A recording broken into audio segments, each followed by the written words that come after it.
doffed his cap and bowed. Again, the audience murmured, this time in surprise. What crimes could this dapper young man be capable of? Chase introduced the boy as my nephew, recently graduated from Andover, with honors. Then there were chuckles as the men and women thought of their own Andover nephews and sons.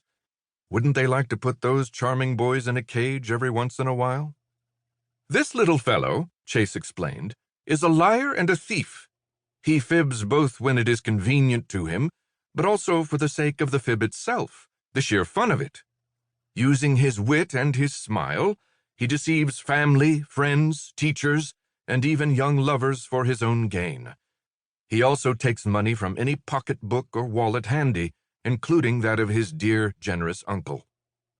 This sort of criminal is acutely aware that what he does is wrong, but he is able to justify his ill deeds through the belief that the benefit to himself personally outweighs the deficit to his victims. There is a cunning to his ways, but also a cowardice, for he cannot rise above his own petty wants to think of his fellow man. His kind is quite loathsome, I think we will all agree. But of the three, he is the least dangerous to society at large. Chase placed his index finger on his nephew's forehead and drew an imaginary line to the temple. You can see the path of deceit here. Watch for it in other bright boys, he warned. You will find they grow into men of success in many fields, finance in particular, though I would advise you against engaging in business with him. His associates are likely to all end up in jail eventually, having taken the fall for his misdeeds. Chase had saved his most shocking exhibit for last, of course. The third cage, wheeled on stage as the audience murmured in confusion, contained a woman, small and frail, seated in a rocking chair. The chair wobbled violently from the cage mover's efforts, and the old woman had to clutch its arms so as not to be pitched onto the floor.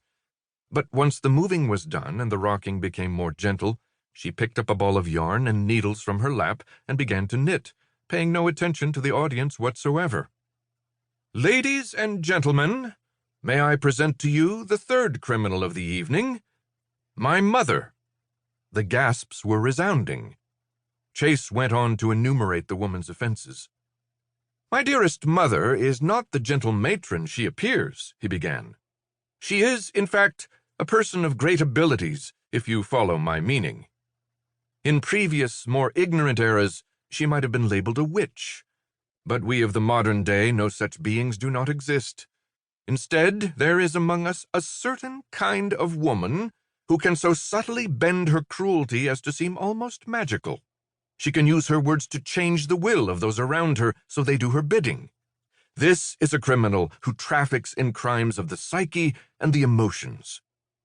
He explained the many, many ways his mother had manipulated him and his siblings, ensnaring them to undertake acts they never would, in their right minds, have done on their own.